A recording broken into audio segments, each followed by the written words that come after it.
After extensive surveys conducted in Nigeria between 2020 to 2023, Hungry and Angry Analytical have revealed that 56.7% of broken homes in Nigeria are as a result of false prophecies by so-called men of God. Pastor Ebuka Obi, a popular IGBO pastor who claims to communicate directly with God. Fake pastors.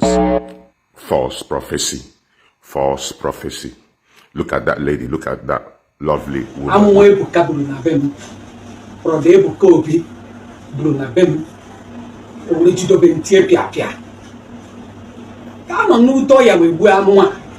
Na 2021 ko buru nke isi nwunye nwa m nwatakịrị alụtara n'Enugu steeti akọda ha akọ ya na ahụ bụ ọ bịara be m o bu ahụ ya dị ma ọ bụrụ ịbata be m mana emecha nwatakịrị na ha onye ha mere nwata na ahụ ya niile na-asọ oyi the time bụ m ike a na-akọkwana ya enweghị mgbe m bụ n'uche ụdị ihe dị etu bụ na be di m ma ọ bụ na ọmụ ka ha ji ebodo mere ihe nwa. Look at what she has to deal with. Psychological devastation. Makana eme false prophecy.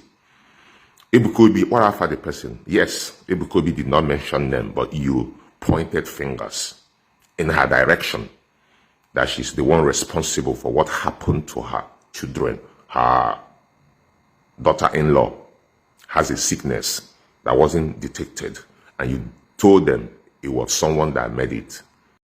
My brother, biko, ama m nwaanyị ọfụma, ọ bụkwa nke a Ebuka Obi bụkwa fake. Ama m nwaanyị ọfụma, anyị bi n'azụ GO Park. Nwaanyị a na-enyepụkwa m ma nni sef. Nwa ya nwoke ahụ akpọ wee je chọọchị nsọpụrụ Chukwu. Ama m ọfụma, all my friend. Even nwa ya nwoke ọda anụ ihe mgbe afọ, ọ na-emecha m aka ntụtụ sef. Ọkwa mmụ ya bụkwa ihe na-azụ ụmụ ya niile, na-adọ ma nke nwaanyị aka na ntị ma chi na-aza ma sọpụrụ ma amachara ụmụ ya niile. Chai, oh my God. Ebukobi, Nigeria do not have good medical facilities. Our diagnostics are the worst in Nigeria, because if you have kidney problem, you can be diagnosed of having eye problem. If you have eye problem, you could be diagnosed of having mouth problem. That is how Nigerian medical institution is. But the bad thing there is the prophecies. Pastors have become doctors in Nigeria. Ebukobi, you're not supposed to tell the family that their problem is made by human being. Their problem is not made by human being. Their problem is made by our own government, who have refused to provide basic necessities for the people. Now you have divided that family. You have now made mother to be the worst enemy to her own children that she raised. Look at her cries. Ebukobi,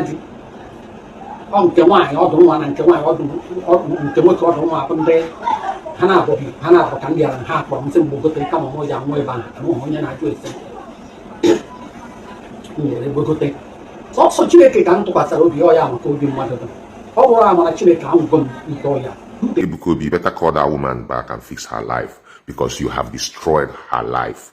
People are saying, oh, you did not mention them, you didn't call them. You don't have to call them. All you've done is put doubt in the mind of that woman's children, and they have deserted her. Even phone calls, voice messages, they are not responding. A woman that carried her children for 9 months. This is what you've done. This is the gift you've given to her, Ebukobi. Ebukobi, everywhere they call your name, they call your name, they call your name. I wish your followers will start to use their brains to start to think. Just because they like you does not mean they shouldn't see something wrong with you.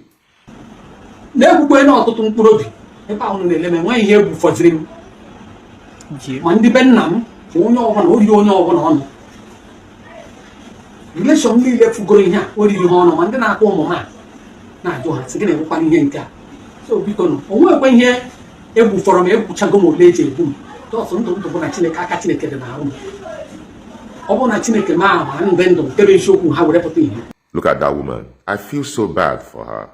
I cried listening to her, because I understand what she's been through due to false prophecies. Your grandmother done this to you, your father did this to you, your mother-in-law did this to you. This is what we get in Nigeria, just because we don't have medical facilities that will dictate problems, medical problems. You are pointing fingers at a woman that has nothing to do with witchcraft. So she has that power to cause that kind of dilemma, to cause that kind of sickness to her children. She really have that power. Where did she get the power from? A hungry and angry woman, a woman that's ravaged with poverty. You think the only thing she's thinking is where to get the power to be able to come on. She is even now